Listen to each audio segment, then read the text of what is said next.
Deception is the act of propagating a belief that is not true, or is not the whole truth, as in half-truths or omission. Deception can involve dissimulation, propaganda, and sleight of hand, as well as distraction, camouflage, or concealment. There is also self-deception, as in bad faith. It can also be called, with varying subjective implications, beguilement, deceit, bluff, mystification, ruse, or subterfuge. Deception is a major relational transgression that often leads to feelings of betrayal and distrust between relational partners. Deception violates relational rules and is considered to be a negative violation of expectations. Most people expect friends, relational partners, and even strangers to be truthful most of the time. If people expected most conversations to be untruthful, talking and communicating with others would require distraction and misdirection to acquire reliable information. A significant amount of deception occurs between some romantic and relational partners. Deceit and dishonesty can also form grounds for civil litigation in tort, or contract law, where it is known as misrepresentation or fraudulent misrepresentation if deliberate, or give rise to criminal prosecution for fraud. It also forms a vital part of psychological warfare in denial and deception. Types. Deception includes several types of communications or omissions that serve to distort or omit the complete truth. Examples of deception range from false statements to misleading claims in which relevant information is omitted, leading the receiver to infer false conclusions. For example, a claim that sunflower oil is beneficial to brain health due to the presence of omega-3 fatty acids may be misleading, as it leads the receiver to believe sunflower oil will benefit brain health more so than other foods. In fact, sunflower oil is relatively low in omega-3 fatty acids and is not particularly good for brain health, so while this claim is technically true, it leads the receiver to infer false information. Deception itself is intentionally managing verbal or nonverbal messages so that the message receiver will believe in a way that the message sender knows is false. Intent is critical with regard to deception. Intent differentiates between deception and an honest mistake. The interpersonal deception theory explores the interrelation between communicative context and sender and receiver cognitions and behaviors in deceptive exchanges. Some forms of deception include lies, making up information or giving information that is the opposite or very different from the truth. Equivocations, making an indirect, ambiguous, or contradictory statement. Concealments, omitting information that is important or relevant to the given context, or engaging in behavior that helps hide relevant information. Exaggerations, overstatement or stretching the truth to a degree. Understatements, minimization or downplaying aspects of the truth. Many people believe that they are good at deception, though this confidence is often misplaced. Motives. Buller and Burgoon, 1996, have proposed 3 taxonomies to distinguish motivations for deception based on their interpersonal deception theory. Instrumental, to avoid punishment or to protect resources. Relational, to maintain relationships or bonds. Identity, to preserve face or the self-image. Detection.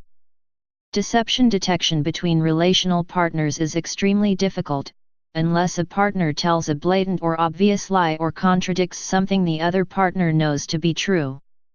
While it is difficult to deceive a partner over a long period of time, deception often occurs in day-to-day conversations between relational partners. Detecting deception is difficult because there are no known completely reliable indicators of deception. Deception, however, places a significant cognitive load on the deceiver. He or she must recall previous statements so that his or her story remains consistent and believable. As a result, deceivers often leak important information both verbally and non-verbally. Deception and its detection is a complex, fluid, and cognitive process that is based on the context of the message exchange. The interpersonal deception theory posits that interpersonal deception is a dynamic, iterative process of mutual influence between a sender, who manipulates information to depart from the truth, and a receiver, who attempts to establish the validity of the message. A deceiver's actions are interrelated to the message receiver's actions. It is during this exchange that the deceiver will reveal verbal and nonverbal information about deceit. Some research has found that there are some cues that may be correlated with deceptive communication, but scholars frequently disagree about the effectiveness of many of these cues to serve as reliable indicators. Noted deception scholar Aldridge even states that there is no nonverbal behavior that is uniquely associated with deception. As previously stated, a specific behavioral indicator of deception does not exist. There are, however, some nonverbal behaviors that have been found to be correlated with deception. Aldridge found that examining a cluster of these cues was a significantly more reliable indicator of deception than examining a single cue. Mark Frank proposes that deception is detected at the cognitive level. Lying requires deliberate conscious behavior, so listening to speech and watching body language are important factors in detecting lies. If a response to a question has a lot disturbances, less talking time, repeated words, and poor logical structure, then the person may be lying. Vocal cues such as frequency, height, and variation may also provide meaningful clues to deceit. Fear specifically causes heightened arousal in liars, which manifests in more frequent blinking, pupil dilation, speech disturbances, and a higher-pitched voice. The liars that experience guilt have been shown to make attempts at putting distance between themselves and the deceptive communication, producing non-immediacy cues. These can be verbal or physical, including speaking in more indirect ways and showing an inability to maintain eye contact with their conversation partners. Another cue for detecting deceptive speech is the tone of the speech itself. Streeter, Krauss, Geller, Olson, and Apple, 1977, have assessed that fear and anger, two emotions widely associated with deception, cause greater arousal than grief or indifference, and note that the amount of stress one feels is directly related to the frequency of the voice. Camouflage. The camouflage of a physical object often works by breaking up the visual boundary of that object. This usually involves coloring the camouflaged object with the same colors as the background against which the object will be hidden. In the realm of deceptive half-truths, camouflage is realized by hiding some of the truths.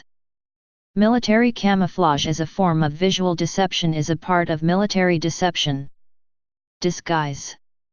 A disguise is an appearance to create the impression of being somebody or something else.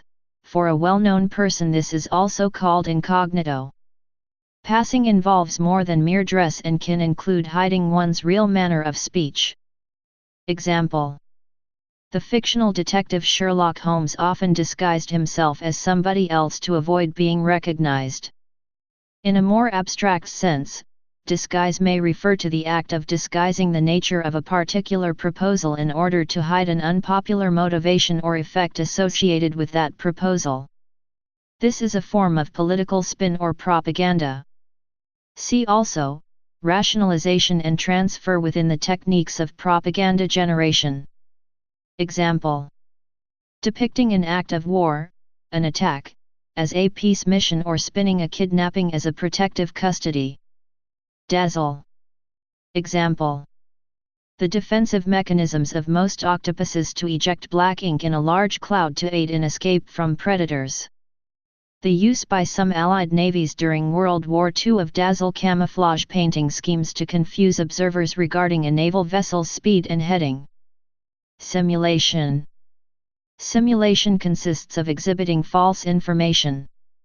There are three simulation techniques: mimicry, copying another model or example, such as non-poisonous snakes which have the colors and markings of poisonous snakes; fabrication, making up a new model; and distraction, offering an alternative model. Mimicry.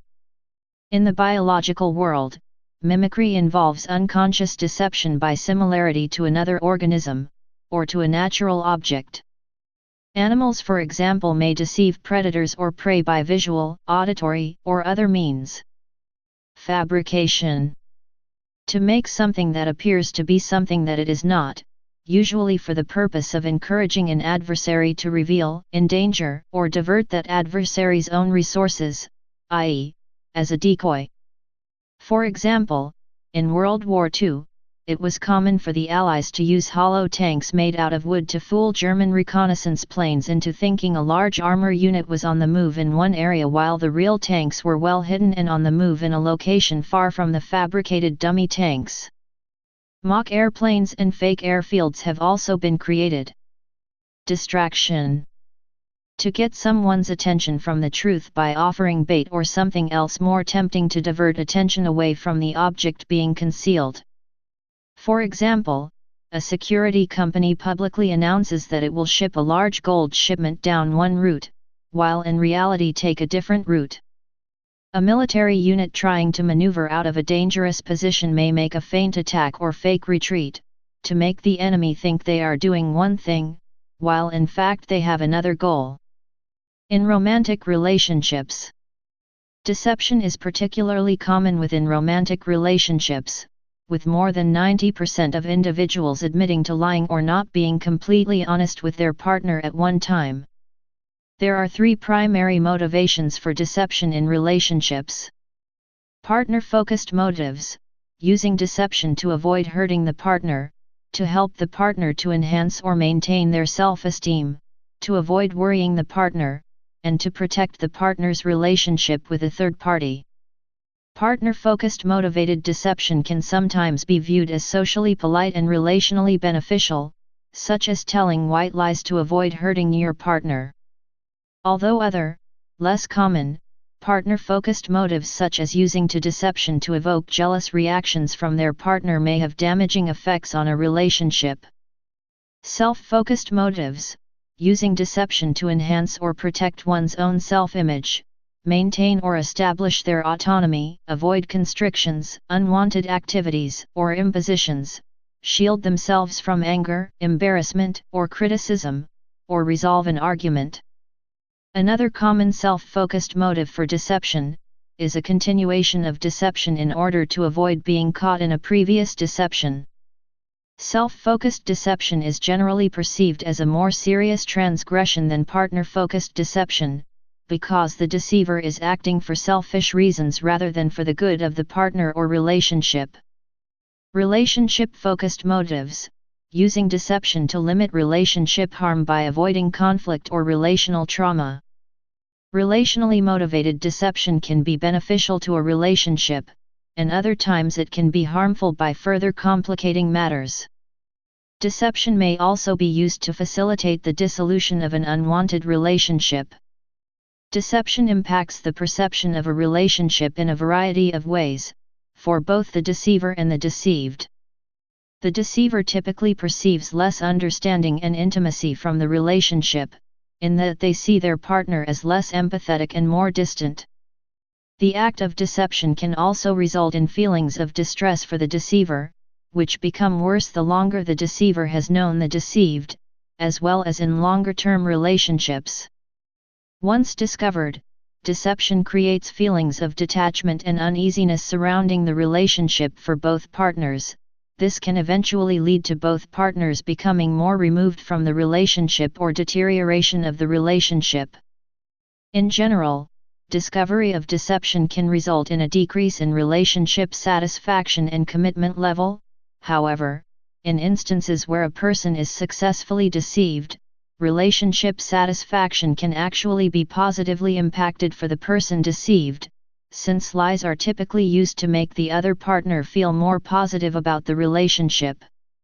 In general, deception tends to occur less often in relationships with higher satisfaction and commitment levels and in relationships where partners have known each other longer, such as long-term relationships and marriage. In comparison, deception is more likely to occur in casual relationships and in dating where commitment level and length of acquaintanceship is often much lower.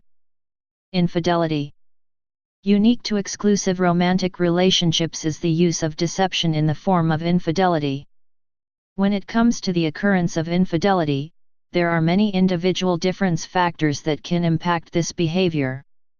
Infidelity is impacted by attachment style, relationship satisfaction, executive function, socio-sexual orientation, personality traits, and gender.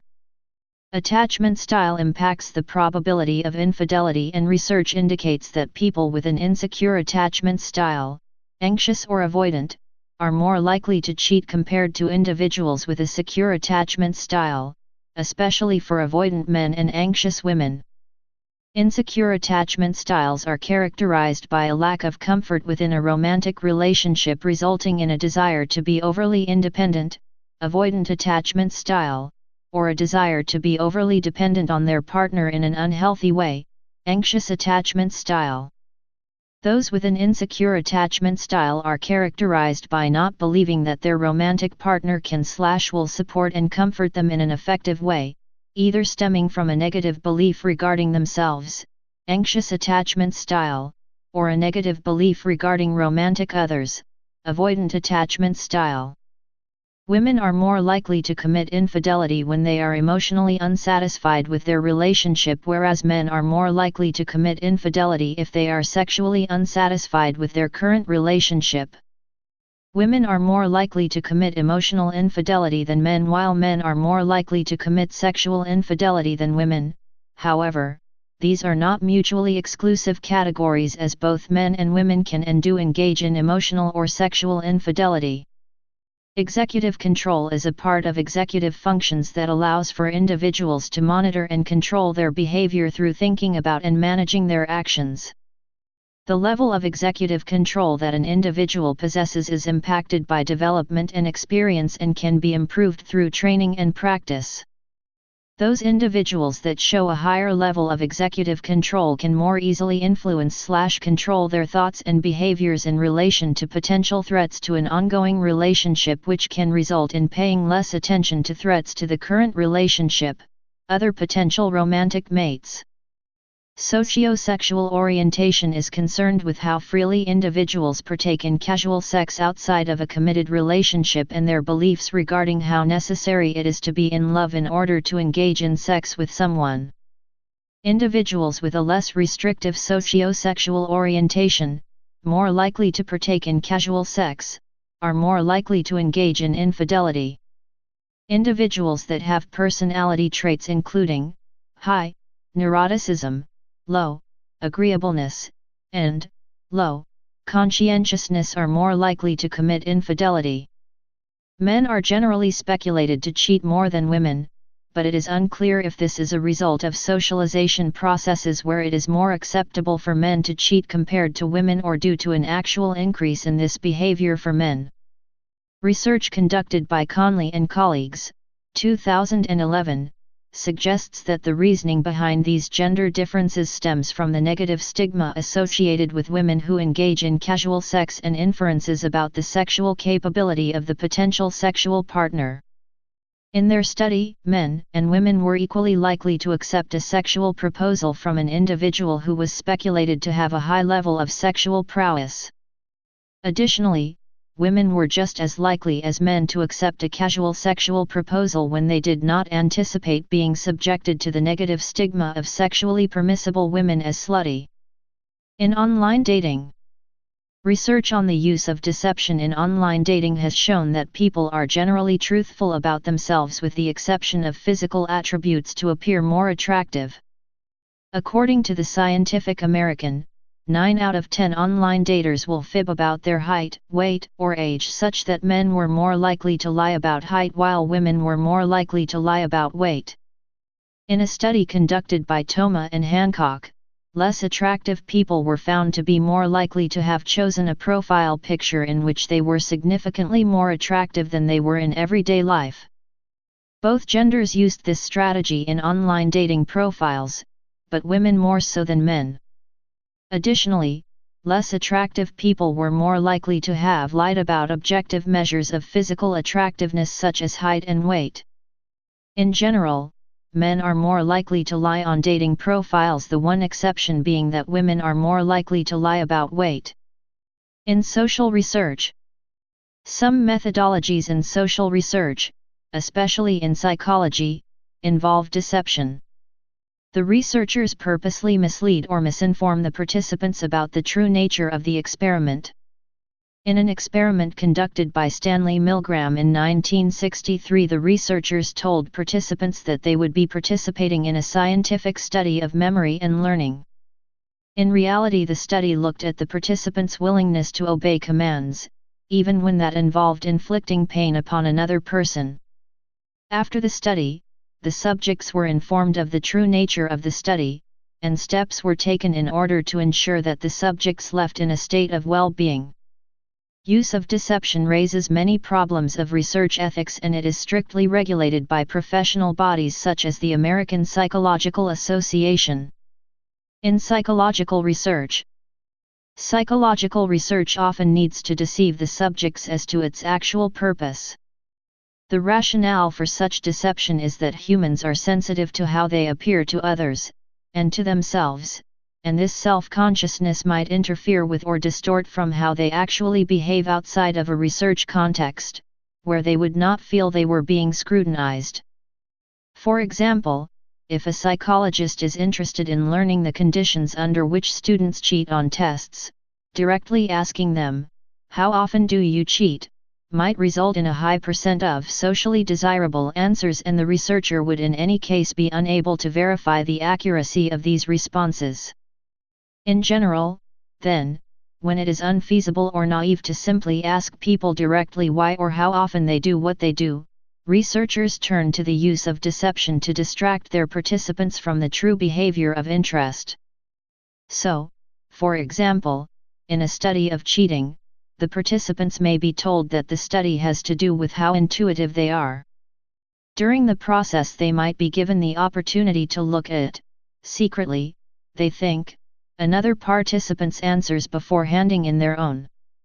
At the conclusion of this or any research involving deception, all participants must be told of the true nature of the study and why deception was necessary. This is called debriefing. Moreover, it is customary to offer to provide a summary of the results to all participants at the conclusion of the research. Though commonly used and allowed by the ethical guidelines of the American Psychological Association, there has been debate about whether or not the use of deception should be permitted in psychological research experiments. Those against deception object to the ethical and methodological issues involved in its use. Dresser, 1981, notes that, ethically, researchers are only to use subjects in an experiment after the subject has given informed consent. However, because of its very nature, a researcher conducting a deception experiment cannot reveal its true purpose to the subject, thereby making any consent given by a subject misinformed. P3. Baumrind, 1964, criticizing the use of deception in the Milgram, 1963, obedience experiment, argues that deception experiments inappropriately take advantage of the implicit trust and obedience given by the subject when the subject volunteers to participate. P. 421. From a practical perspective, there are also methodological objections to deception. Ortman and Hertwig, 1998, note that deception can strongly affect the reputation of individual labs and the profession, thus contaminating the participant pool. P. 806. If the subjects in the experiment are suspicious of the researcher, they are unlikely to behave as they normally would, and the researcher's control of the experiment is then compromised. P. 807. Those who do not object to the use of deception note that there is always a constant struggle in balancing the need for conducting research that may solve social problems and the necessity for preserving the dignity and rights of the research participant. Christensen, 1988, p. 670.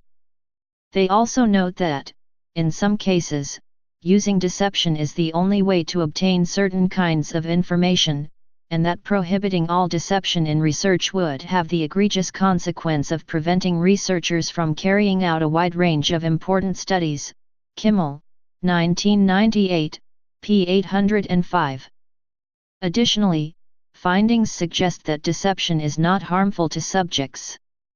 Christensen's, 1988, review of the literature found that research participants do not perceive that they are harmed and do not seem to mind being misled, p. 668. Furthermore, those participating in experiments involving deception reported having enjoyed the experience more and perceived more educational benefit than those who participated in non-deceptive experiments, p. 668. Lastly, it has also been suggested that an unpleasant treatment used in a deception study or the unpleasant implications of the outcome of a deception study may be the underlying reason that a study using deception is perceived as unethical in nature, rather than the actual deception itself. Broder, 1998, p. 806, Christensen, 1988, p. 671. In philosophy, deception is a recurring theme in modern philosophy. In 1641 Descartes published his Meditations, in which he introduced the notion of the deus deceptor, a posited being capable of deceiving the thinking ego about reality. The notion was used as part of his hyperbolic doubt, wherein one decides to doubt everything there is to doubt. The deus deceptor is a mainstay of so-called skeptical arguments, which purport to put into question our knowledge of reality. The punch of the argument is that all we know might be wrong, since we might be deceived. Stanley Cavell has argued that all skepticism has its root in this fear of deception. In law, for legal purposes, deceit is a tort that occurs when a person makes a factual misrepresentation, knowing that it is false, or having no belief in its truth and being reckless as to whether it is true, and intending it to be relied on by the recipient, and the recipient acts to his or her detriment in reliance on it. Deceit may also be grounds for legal action in contract law, known as misrepresentation, or if deliberate, fraudulent misrepresentation, or a criminal prosecution, on the basis of fraud. Please subscribe and thanks for watching.